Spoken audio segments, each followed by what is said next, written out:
United Nations minus the United States Ambassador to the United Nations.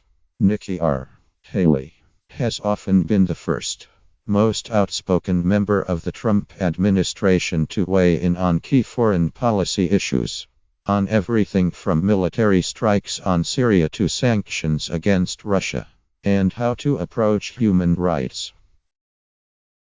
Much of that has come as a surprise to the State Department, and the Secretary of State, Rex W. Tillerson, has often been far from the limelight. Now, in an apparent attempt to foster greater coherence in American foreign policy, State Department officials are urging her aides to ensure her public remarks are cleared by Washington first. An email drafted by State Department diplomats urged Ms. Haley's office to rely on building blocks written by the department to prepare her remarks.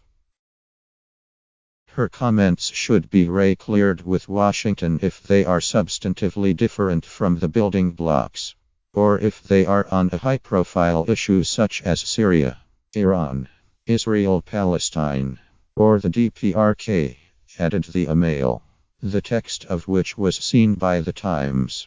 DPRK refers to the Democratic People's Republic of Korea, or North Korea.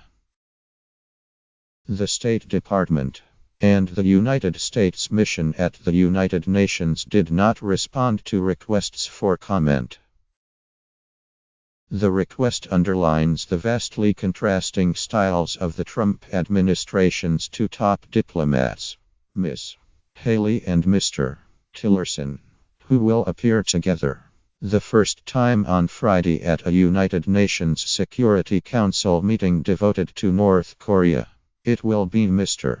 Tillerson's first time inserting himself into Ms. Haley's world since she so publicly entered his. Ms. Haley is an outspoken former governor who has been on Sunday talk shows and given interviews to several television news outlets. Mr. Tillerson is a former oil company executive who has kept a noticeably low profile.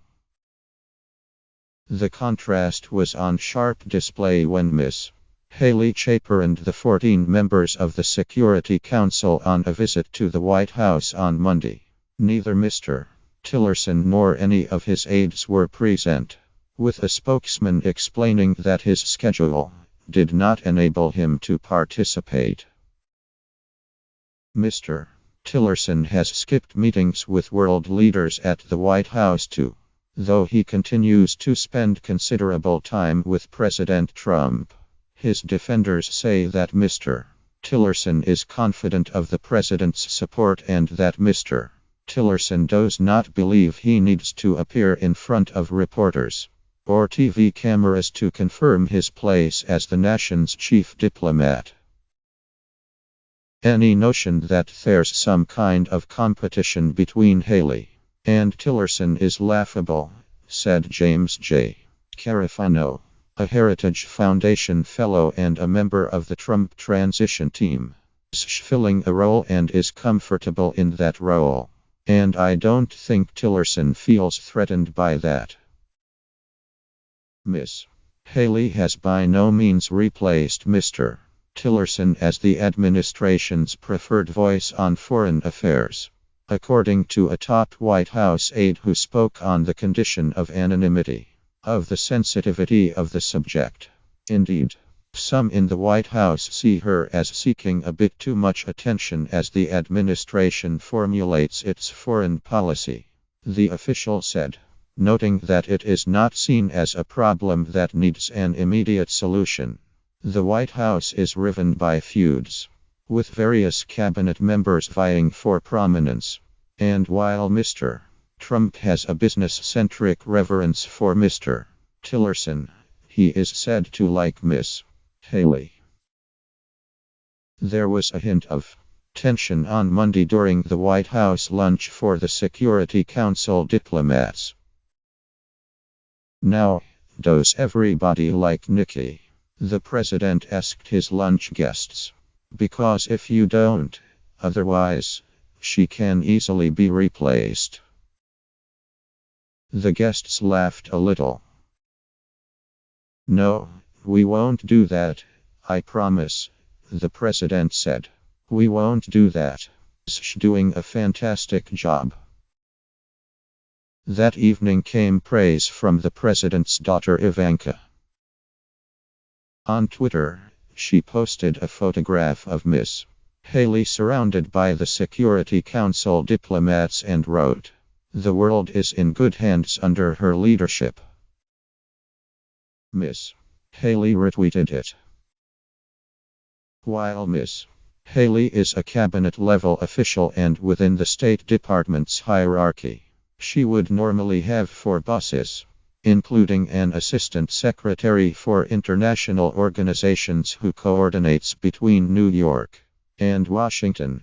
That role is currently filled in a temporary capacity by a career Foreign Service officer. Bathsheba Crocker, who had the job during the Obama administration, said that she has been surprised to see Mr. Tillerson apparently defer to Miss Haley, not only in public pronouncements but in the creation of policy. Tillerson is ceding ground where it's a crucial part of the broader strategy, Ms. Crocker said. He seems to be deferring not only the day-to-day relationship with the UN Secretary General and the Security Council but on everything else involving the UN.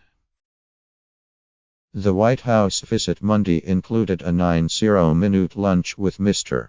Trump and photos in the Oval Office, along with a meeting with the National Security Advisor, H.R. McMaster. One Security Council diplomat who was not authorized to speak about the meeting said it seemed to be designed to show Ms.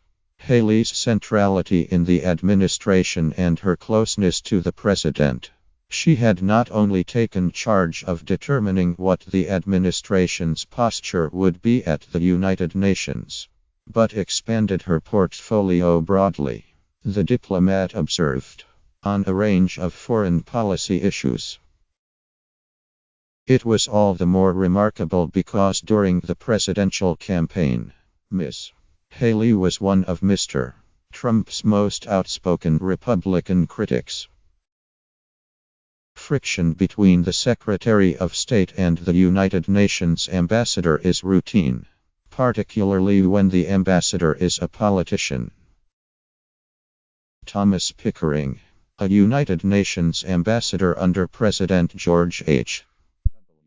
Bush, said the relationship with Washington was always a challenge during his tenure. One constant problem for him, he said, was that Washington created the day's talking points around 11 a.m., but Security Council meetings usually started around 9:45 a.m., an event that was often preceded by a press briefing. So I had to work off the guidance from the day before or get out in front of Washington, he said. In the end, Mr. Pickering learned he had lost his job at the United Nations from a story in the Washington Post. So clearly the relationship is not always easy, he said with a laugh.